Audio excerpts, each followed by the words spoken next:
yang baru yang Tuhan masih berikan bagi kita semua.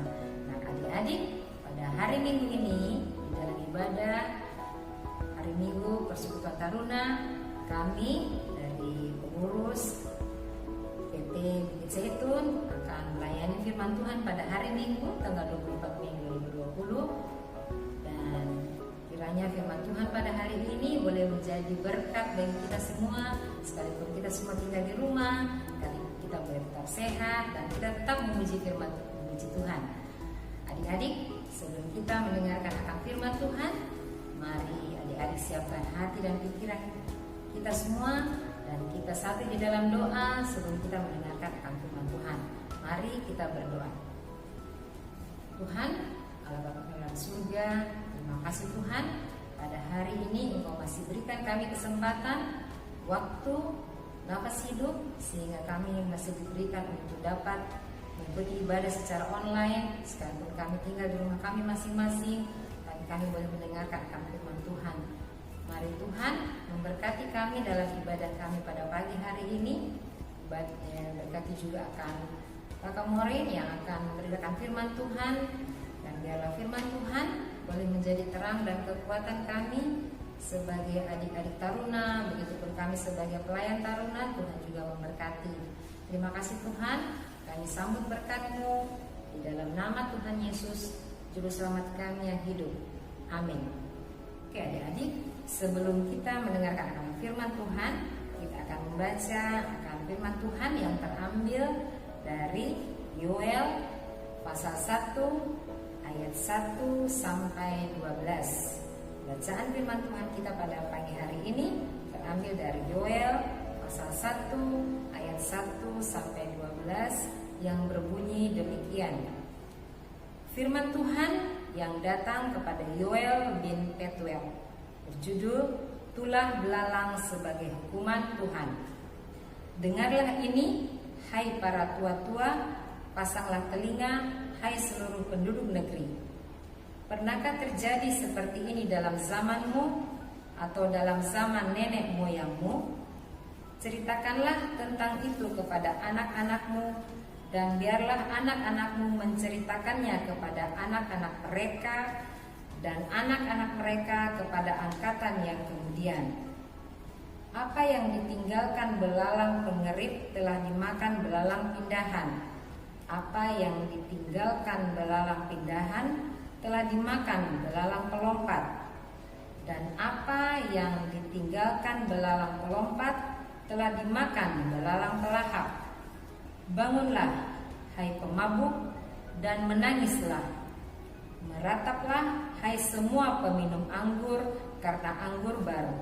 Sebab sudah dirampas dari mulutmu anggur itu.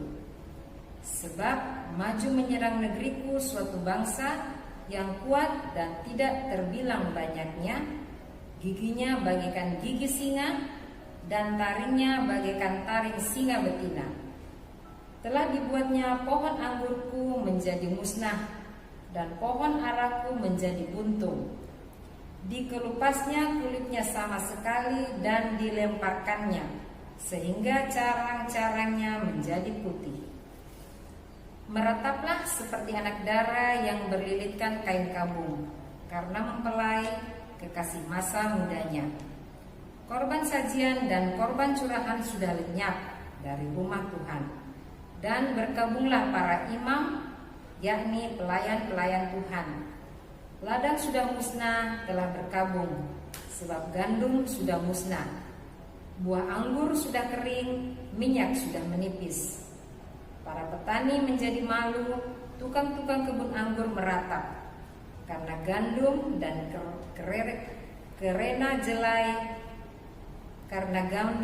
karena jelai, sebab sudah musnah panen ladang.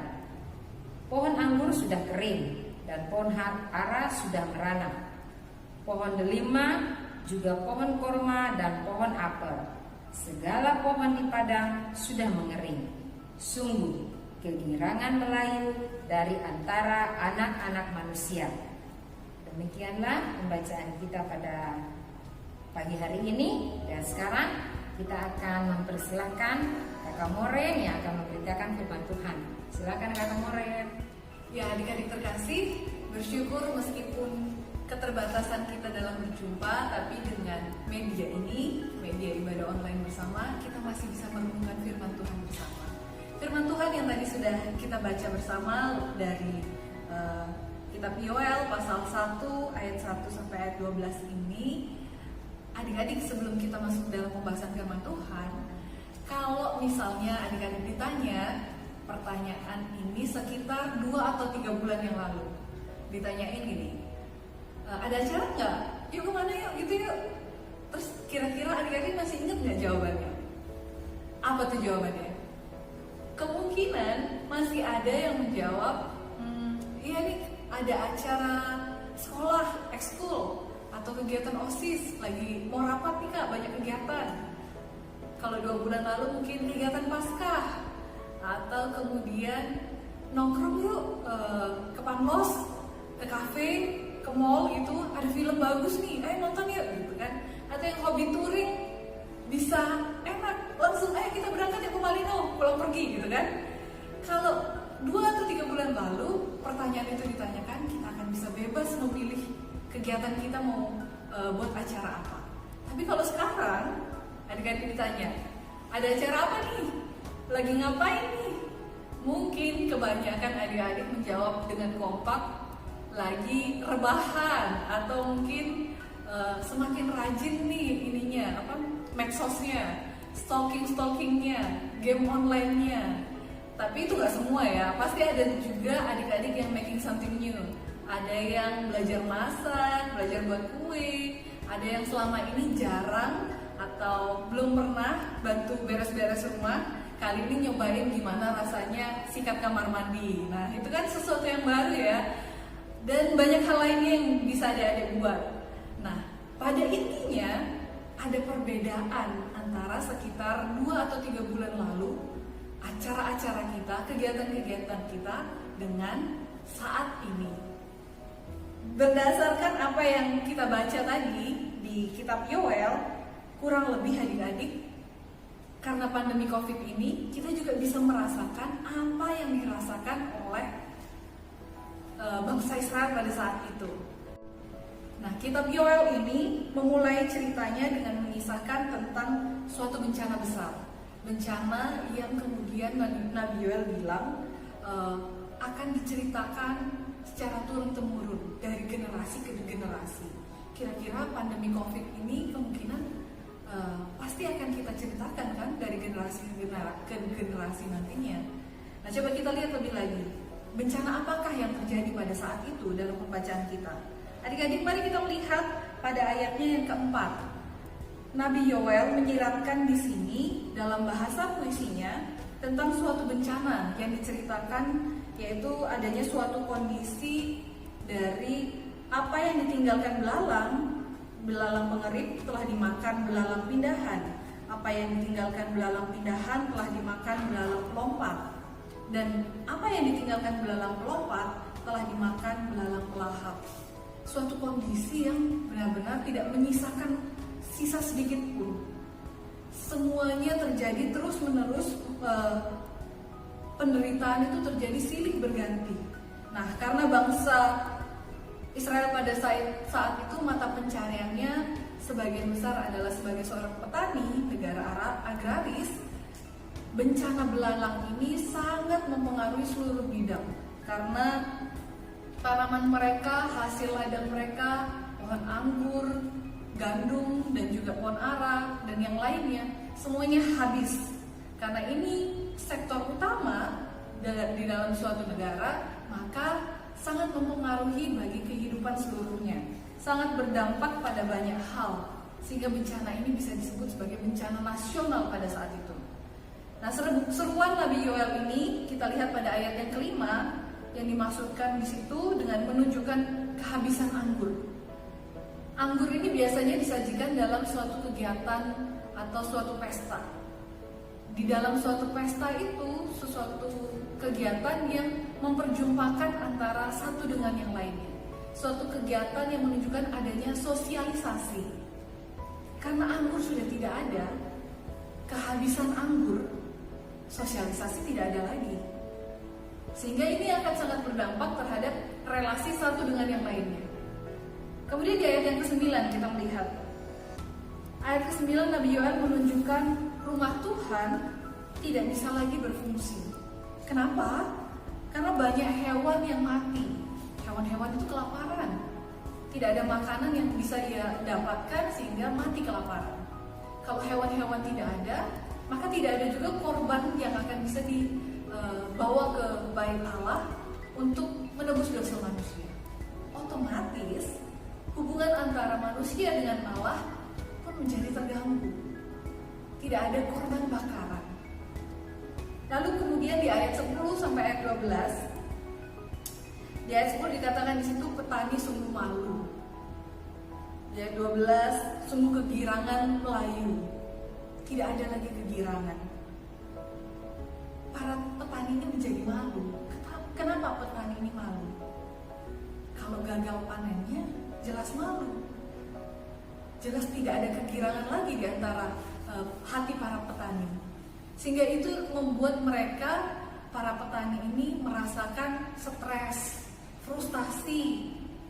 Hubungan mereka, para petani ini merasakan dirinya terganggu karena memang tidak mencapai sesuatu ekspektasi yang diharapkan. Sehingga ada sedikit gangguan di dalam diri mereka menghadapi kenyataan ini. Adik-adik coba lihat di situ. Karena bencana ini ada beberapa hal yang juga ikut terganggu. Pertama tadi relasi antar sesama manusia, yang kedua relasi dengan Allah, dan juga relasi dengan diri sendiri. Tidak hanya itu, anggur dan gandum merupakan suatu simbol bagi kejayaan Israel. Ini tanaman yang dibangga-banggakan, bahkan melimpahnya tanaman ini menunjukkan kesejahteraan dari bangsa Israel ini. Kehidupan Israel selalu berada pada posisi nyaman, tenang, aman, senang. Mereka tidak pernah merasakan sesuatu hal yang cukup mengganggu kesejahteraan mereka. Namun dengan adanya bencana ini, dengan mudah, dengan cepat semuanya berlalu. Begitu saja. Menjadi suatu petaka. Lalu bagaimana dengan keadaan kita saat ini? Adakah adik-adik mulai menyadari bahwa keadaan pada saat Nabi Yoel menceritakan di pembacaan kita ini berbeda tipis dengan keadaan kita sekarang? Keadaan kita saat ini pun begitu menderita. Kita mungkin masih bisa merasakan keadaan tubuh yang sehat-sehat saja, atau mungkin kita masih merasakan baik-baik saja karena memang segala kebutuhan kita terpenuhi. Mau makan masih ada makanan, mau nyaman tinggal di rumah semuanya masih enak, masih nyaman. Kita mungkin masih merasa baik-baik saja. Tapi mungkin adakah adik-adik yang menyadari, mengikuti perkembangan, setiap harinya dilaporkan jumlah korban nyawa semakin bertambah. Bukan 1-2, tapi ratusan. Setiap harinya semakin banyak orang yang kehilangan pekerjaan, semakin sulit memperoleh hidupnya dengan baik. Setiap harinya dilaporkan semakin banyak orang yang mengalami kesakitan karena berbagai hal yang serba terbatas. Ataupun mereka yang masih memiliki pekerjaan atau mereka yang masih memiliki usaha, banyak hal yang terhalang di situ. Kurang adanya pembeli karena memang semua sedang berada di rumah. Coba bayangkan, pedagang sepatu, pedagang keliling yang hidupnya dari hasil harian, mereka akan sangat kesusahan, akan sangat kesulitan. Penderitaan itu mungkin bukan adik-adik bisa rasakan secara langsung, tapi di sekitar kita penderitaan itu ada. Bencana itu sementara ada. Lalu kalau kita tersadar akan situasi ini, muncullah suatu pertanyaan penting. Pertanyaan yang perlu kita renungkan bersama. Bagaimanakah sikap kita yang tepat sebagai orang percaya untuk menghadapi pergumulan ini? Kira-kira gimana? Ada 5. Yang pertama, kita harus memahami bahwa segala sesuatu yang ada di dalam hidup ini, mari kita melihatnya sebagai suatu berkat yang Tuhan percayakan untuk kita miliki dan kelola. bagaimana sikap yang tepat sebagai orang percaya untuk menghadapi pergumulan ini.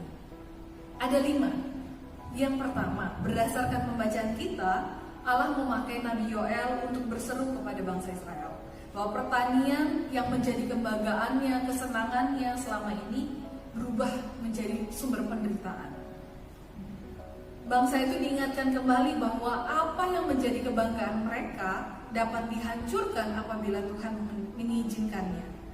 Firman ini mengingatkan kita, apapun yang kita miliki, apapun yang kita banggakan, yang kita sayang, suatu waktu dapat hilang. Tidak ada hal yang dapat dibanggakan selain itu Tuhan. Oleh karena itu adik-adik, segala sesuatu yang ada dalam hidup ini, mari kita melihatnya sebagai suatu berkat dari Tuhan. Suatu berkat yang Tuhan percayakan untuk kita kelola. Dan dengan cara pandang demikian, kita semakin menyadari akan kedaulatan Tuhan. Dan kita peka terhadap cara Tuhan menjadikan kita lebih baik. Ini sikap yang pertama.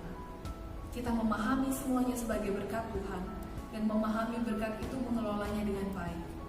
Yang kedua, sikap yang harus kita miliki untuk dalam menghadapi pergumulan ini, kita harus peka akan wujud lain dari Nabi Yoel. Ada wujud Nabi Yoel lain yang sedang bernubuat saat ini. Siapakah itu?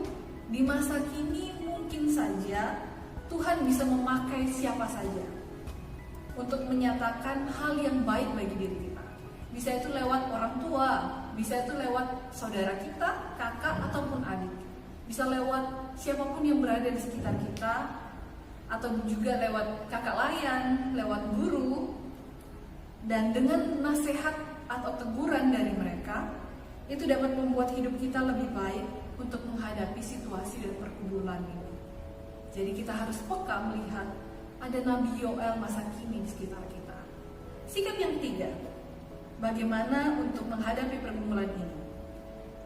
Tepat juga untuk kita lakukan dan yang juga penting adalah kita mengevaluasi diri.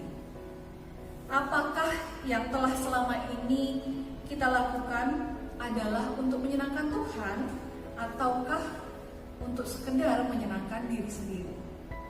Kita tetap harus mengintrospeksi diri untuk terus menyadari rencana Tuhan lewat setiap peristiwa ataupun pergumulan yang terjadi.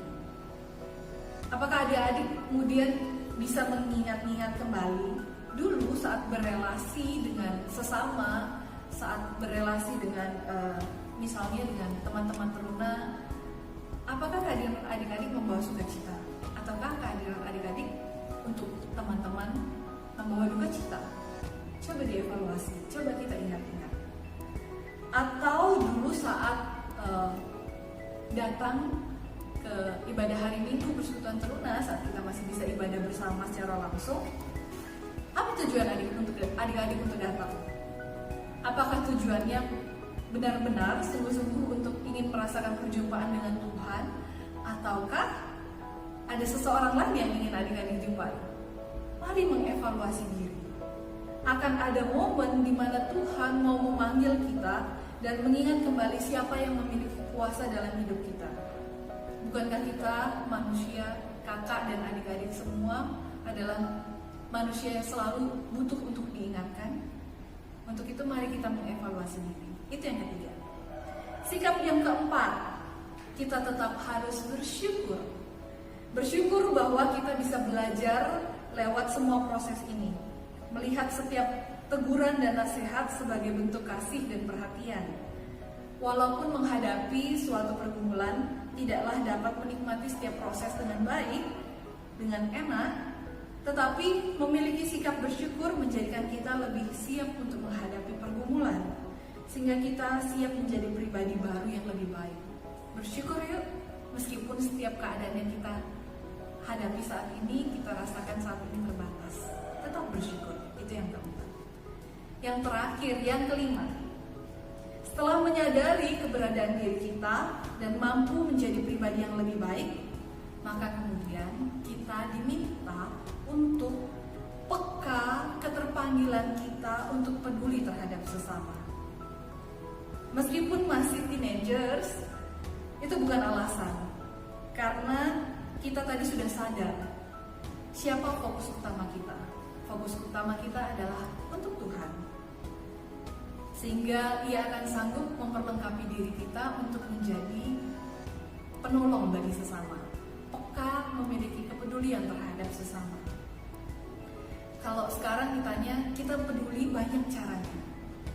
Yang paling sederhana bisa adik-adik lakukan selain berkontribusi langsung membantu orang-orang yang membutuhkan atau orang-orang yang ada di sekitar kita. Yang paling sederhana, adik-adik bisa membantu dengan peduli dengan cara berdoa. Sudahkah kita saling mendoakan?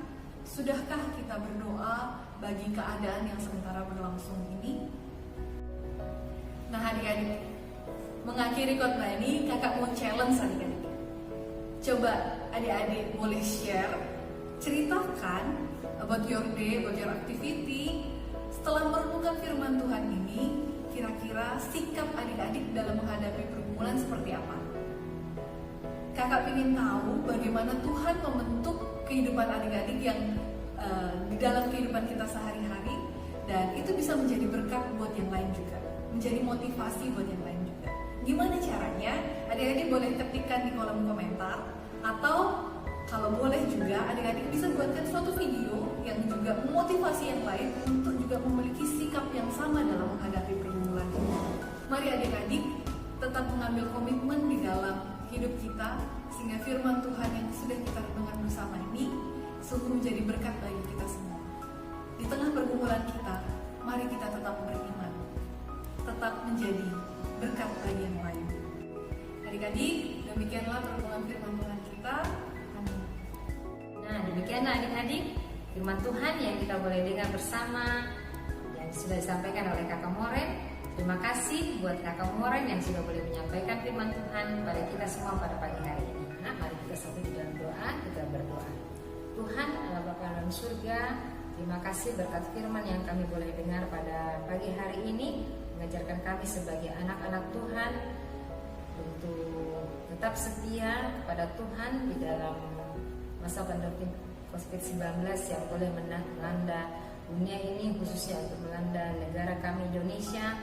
Untuk kami sebagai anak-anak Tuhan tetap setia dan bertegang rasa satu dengan yang lain. Tuhan Yesus, tak lupa juga kami mau berdoa juga buat KMJ kami, begitupun akan para pendeta, pembantu. Tuhan juga berkati mereka di dalam setiap keluarga mereka masing-masing, di dalam pelayanan mereka. Kita berikan kesehatan, kekuatan yang daripada Tuhan.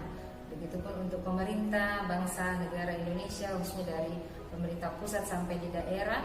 Tuhan juga memberikan bijaksana, hikmat yang daripada Tuhan untuk mereka dapat bekerja dengan baik, khususnya untuk pembagian sembako di negara kami, di rakyat yang membutuhkannya. Tuhan juga tolong dapat tersalurkan dengan baik. Tuhan Yesus, tak lupa juga kami mau berdoa bagi keluarga daripada anak-anak taruna. Mari juga Tuhan memberkati melihat kami sebagai anak-anak di dalam kami bersama dengan orang tua kami ataupun orang tua kami yang jauh dari kami. Tuhan juga tetap memberkati kami dan memberikan kesehatan yang baik dari Tuhan dan mengajarkan kami juga senantiasa untuk setia kepada Tuhan. Terima kasih Tuhan, berkati akan juga para medis, polisi dan aparat keamanan yang bertugas di dalam pandemi COVID-19 ini. Tuhan juga telah memberikan kesehatan, kekuatan yang daripada Tuhan, sehingga mereka boleh dapat bekerja dan melayani dengan penuh sukacita. Terima kasih Tuhan, ini doa kami dalam nama Tuhan Yesus yang telah mengajar kami berdoa bersama-sama. Bapa kami dalam surga, dikuduskanlah nama-Mu, datanglah kerajaan-Mu, jadilah kehendak-Mu di bumi seperti di surga. Berikanlah kami pada hari ini makanan kami yang secukupnya, dan ampunilah kami akan kesalahan kami, seperti kami juga mengampuni orang yang bersalah kepada kami.